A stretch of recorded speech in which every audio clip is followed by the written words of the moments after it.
तमिलनाडु में आईएनडीआई गठबंधन को बड़ा झटका। कांग्रेस ने डीएमके से तोड़ा 11 साल पुराना नाता। चुनाव हारते ही बदल गए सुर। अब कांग्रेस ने टीवीके के साथ मिलाया हाथ। तमिलनाडु की राजनीति में बड़ा राजनीतिक भूचाल देखने को मिला है। डीएमके की हार के बाद कांग्रेस ने ऐसा फैसला लिया है जिसने पूरे विपक्षी गठबंधन में हलचल मचा दी है। करीब 11 साल से साथ चल रहे कांग्रेस और डीएमके के रिश्ते में अब बड़ी दरार आ चुकी है। कांग्रेस ने डीएमके का साथ छोड़कर अभिनेता और टीवी के प्रमुख सी जोसेफ विजय की पार्टी के साथ जाने का फैसला किया है। बुधवार को एआईसीसी प्रभारी गिरीश चोडनकर ने विजय से मुलाकात की और कांग्रेस के 5 विधायकों के समर्थन का ऐलान किया। कांग्रेस ने साफ कहा कि टीवीके के साथ यह गठबंधन आने वाले स्थानीय निकाय चुनावों और 2029 लोकसभा चुनाव रहेगा। इस फैसले के बाद तमिलनाडु की राजनीति पूरी तरह बदलती नजर आ रही है। साथ ही आईएनडीआई गठबंधन की मजबूती पर भी सवाल उठने लगे हैं। जिस गठबंधन को बीजेपी के खिलाफ सबसे बड़ा विपक्षी मोर्चा बताया जा रहा था,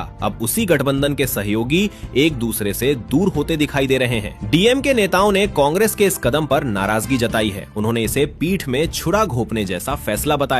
वहीं कांग्रेस ने इन आरोपों को खारिज करते हुए कहा कि राजनीति में विचारधारा सबसे बड़ी चीज होती है। एआईसीसी प्रवक्ता पवन खेड़ा ने कहा कि डीएमके खुद पहले कांग्रेस से अलग हो चुकी है। उन्होंने टीवीके के साथ नए गठबंधन का बचाव करते हुए कहा कि अगर समान विचारधारा वाली पार्टियां साथ आती हैं तो इसमें कुछ गलत नहीं है। हाल ही में हुए विधानसभा चुनावों में डीएमके और तृणमूल कांग्रेस दोनों को हार का सामना करना पड़ा। इसके बाद विपक्षी गठबंधन की एकता पर सवाल और तेज हो गए। राजनीतिक विश्लेषकों का कहना है कि यह बदलाव आने वाले समय में विपक्ष को कमजोर कर सकता है। विश्लेषक सुगुना दिवाकर के मुताबिक कांग्रेस हमेशा अपने क्षेत्रीय सहयोगियों पर दबाव बनाने की कोशिश करती रही है और यही रवैया भविष्य में विपक्षी एकता के लिए मुश्किल पैदा कर सकता है। अब क्षेत्रीय दलों के मन में भी यह डर बढ़ सकता है कि कांग्रेस अपने राजनीतिक फायदे के हिसाब से फैसले ले रही है। कांग्रेस नेता सु थिरुनावुकरासर ने भी संकेत दिए कि फिलहाल तमिलनाडु की राजनीति ज्यादा अहम है। उन्होंने कहा कि पहले सरकार बनाने की स्थिति साफ होगी, उसके बाद